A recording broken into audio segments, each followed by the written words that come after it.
ఆ జిల్లాలో TDP ticket వేటలో కాసుల బేరం కాక పుట్టిస్తుందే. కోట్లు కుమ్మరించిన వారికి అధినేత ప్రాధాన్యం ఇస్తున్నారా? మరి ఆశావహుల ఆశలు సజీవంగా నిలుస్తాయా, లేక నూతన అభ్యర్థుల ఆశలు చిగురించనున్నాయా? వచ్చే ఎన్నికల్లో అభ్యర్థుల మార్పుకు అధినేత శ్రీకారం చుట్టితే అసంతృప్తులకు ఆజ్యం అధిష్టానానికి తలభారం తప్పదా? వాసి స్టోరీ.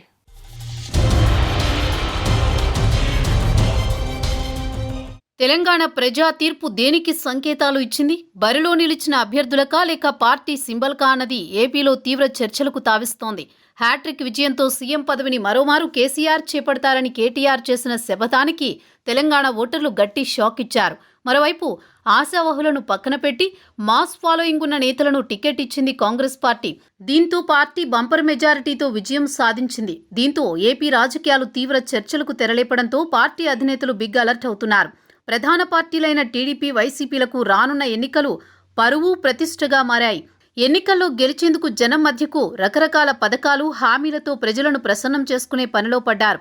వీటితో పాటు ఎన్నికల్లో మరో ప్రధానమైన అంశంగా భావించే ఎన్నికల వ్యయాన్ని ఈసారి భారీగా సమకూర్చుకునేందుకు రెండు పార్టీలు సిద్ధమవుతున్నాయి.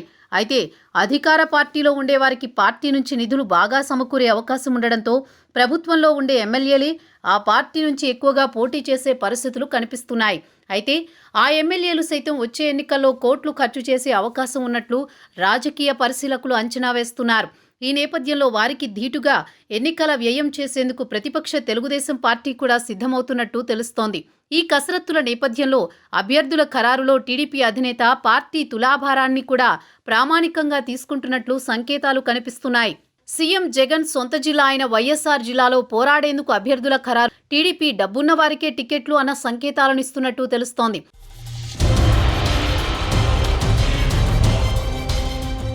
తెలుగుదేశం పార్టీ వచ్చే ఎన్నికల్లో గెలిపే లక్ష్యంగా ఎన్నికల వ్యయానికి ఏమాత్రం తగ్గేది లేదంటూ కాసులు సమకూర్చే ప్రయత్నంలో అభ్యర్థులను ఖరారు చేయడం చివరకు అధిష్టానానికే శిరోభారమయ్యే పరిస్థితులు కాకపుట్టిస్తున్నాయి. గత ఎన్నికల్లో పోటీ చేసిన వారిని, అప్పటి నుంచి పార్టీ కోసం కష్టపడుతూ వస్తున్న ఇన్ఛార్జీలను కాదని కొత్త వారికి టిక్కెట్లు ఇచ్చే పరిస్థితులు ప్రస్తుతం పార్టీలో అసంతృప్తులకు, వర్గ విభేదాలకు ఆజ్యం పోసే విధంగా కనిపిస్తున్నాయి. ఉమ్మడి కడప జిల్లాలో గతంలో పోటీ చేసిన వారికి కాకుండా కొన్ని చోట్ల ఇన్ఛార్జీలను మార్చడం, మరికొన్ని చోట్ల ఇన్ఛార్జిగా కొనసాగుతున్న వారికి ప్రాధాన్యత లేకుండా పోవడంతో అసంతృప్తులు తీవ్రస్థాయిలో ఆగ్రహం వ్యక్తం చేస్తున్నారు. ప్రస్తుతం చంద్రబాబు యూటర్న్ కావడంతో పాతవారిని పక్కన పెట్టే యోచనలో ఉన్నట్టు కనిపిస్తున్నాయని నేతలు పెదవి విరుస్తున్నారు. అయితే చంద్రబాబు రానున్న ఎన్నికల్లో కొత్తవారికి ఛాన్స్ ఇస్తే తెలుగుదేశం పార్టీలో ఒక రకంగా సాహసమే అవుతుంది. ఈ పరిణామాలు వర్గపోరే కాదు, వెన్నుపోట్లకు దారితీస్తుంది అన్న ఆందోళన పార్టీ వర్గాల్లో కూడా వ్యక్తమవుతోంది.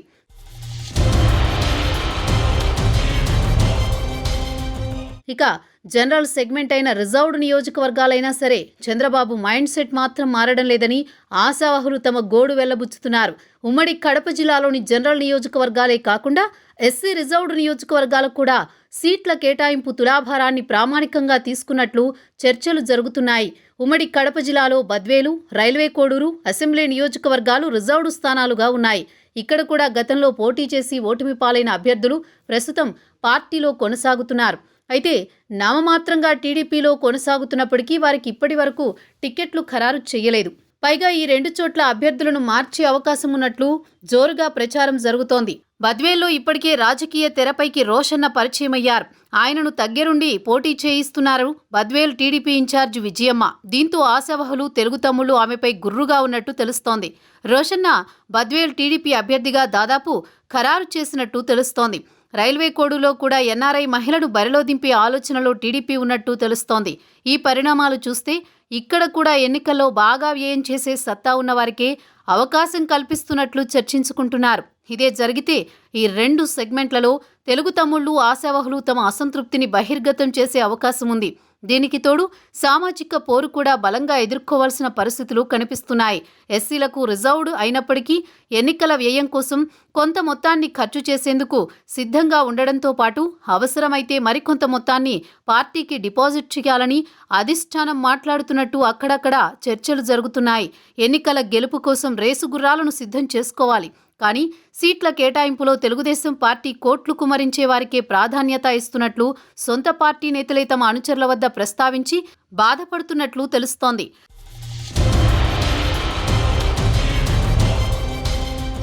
రైల్వే కోడూరు బద్వేలు సెగ్మెంట్లతో పాటు రాయచోటి రాజంపేట కడప నియోజకవర్గాలపై కూడా టీడీపీ అధిష్టానం ఇలాంటి వైఖరి అనుసరిస్తుందా అన్న అభిప్రాయాలు కూడా వ్యక్తమవుతున్నాయి. రాయచోటిలో 4 నేతలు పోటీ పడుతున్నారు. మాజీ ఎమ్మెల్యేలు రమేష్ రెడ్డి, ద్వారకానాథ్ రెడ్డిలతో పాటు మరో 2 నేతలు సుగవాసి ప్రసాద్ బాబు, రాంప్రసాద్ రెడ్డిలు ఉన్నారు. ఇక్కడ కూడా వైసీపీకి ధీటుగా ఎన్నికల్లో వ్యయం చేయాలంటే ఆర్థికంగా అవసరమైన మొత్తాన్ని సమకూర్చుకోవాల్సి ఉంటుందని చంద్రబాబు సూచించినట్లు తెలుస్తోంది. అయితే ఎన్నికల వ్యయంతో పాటు పార్టీ ఫండ్ సమకూర్చిన నేతకు చివరి నిమిషం వరకు టికెట్ కన్ఫర్మ్ అయ్యే అవకాశాలు మాత్రం కనిపించడం లేదు. ఈ నేపథ్యంలో టికెట్ అడుగుతున్న ఒక నాయకుడిని ఎన్నికల కోసం సూచించిన మొత్తాన్ని డిపాజిట్ చేయాలని కోరడంతో ఆ నాయకుడు ఆ మొత్తాన్ని సమకూర్చే ప్రయత్నాల్లో ఇబ్బంది పడుతున్నట్టు గుసగుసలు వినిపిస్తున్నాయి. దీంతో రాయచోటి సెగ్మెంట్లో ప్రజల మద్దతుతో పాటు డబ్బులు కూడా పరిశీలనలోకి తీసుకుని టికెట్ ఖరారు చేసే అవకాశాలు ఉన్నాయి. కడప అసెంబ్లీ టికెట్ ఖరారు అంశంపై కూడా ఇలాంటి చర్చలే జరుగుతున్నాయి. కడప అసెంబ్లీ ఇన్ఛార్జిగా ఇప్పటికే మాధవిరెడ్డిని పార్టీ నియమించింది. టికెట్ కూడా తమకే అని వారి వర్గీయులు ధీమాగా ఉన్నారు. అయితే స్థానికులకే కడప టీడీపీ టికెట్ ఇవ్వాలంటూ మాజీ ఇన్ఛార్జి అమీర్ బాబు, జిల్లా పరిషత్ మాజీ వైస్ చైర్మన్ లక్ష్మీరెడ్డిలు అధిష్టానం వద్ద స్వరం విప్పుతున్నారు. అయితే చివరి నిమిషం వరకు చంద్రబాబు ఆలోచనలు మారుతాయన్న ఆలోచనలో ఆ 2 సీనియర్ నేతలు కడప టికెట్ కోసం ప్రయత్నాలు చేస్తూనే ఉన్నారు. కడపలో ఈ ముగ్గురి మధ్య సర్దుబాటు చేయాల్సిన పరిస్థితి పార్టీకి తులాభారంగానే మారింది.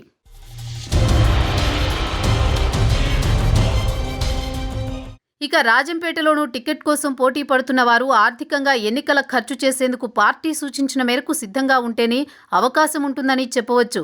ఇక్కడ కూడా తెలుగుదేశం పార్టీ నుంచి మాజీ MLC Chengalrayudu, Rajampet parliament incharge Jaganmohan Raju, మరో టీడీపీ నేత గంటా నరహరి పోటీ పడుతున్నారు. వీరిలో ఏ ఒక్కరికి టికెట్ ఇచ్చినా మిగిలిన వారు అసంతృప్తికి గురయ్యే అవకాశాలున్నాయి. కాకపోతే ఇక్కడ పొత్తులో జనసేనకు టికెట్ కేటాయించే పరిస్థితులు కూడా ఉన్నట్టు తెలియడంతో ప్రస్తుతం రాజకీయాలు ఆసక్తికరంగా మారాయి. ఈ నియోజకవర్గంలో పాటు మరో 2 చోట్ల టికెట్ తమకే అంటున్నారు నేతలు. అయితే టికెట్ ఖరారు నాటికి ఎన్నికల వ్యయం సూచించిన మేరకు సమకూర్చే పరిస్థితి లేకపోతే టికెట్ ఇచ్చే అవకాశాలు కూడా లేకపోలేదు. అక్కడ కూడా అందుకు సమర్థమైన నాయకులకు టికెట్ ఇచ్చే అవకాశాలు కూడా లేకపోలేదు. అయితే ఇలాంటివే జరిగితే ముందు నుంచి టికెట్ ఆశించేవారు, ఇప్పటికే ప్రయత్నించేవారు ఎలాంటి వైఖరి అవలంబిస్తారో అనే $1 బిలియన్ ప్రశ్నగా మారింది. వారిని ఏ విధంగా సంతృప్తి పరచాలి అనేది టీడీపీ అధిష్టానానికి శిరోభారమే అవుతుందని చెప్పవచ్చు.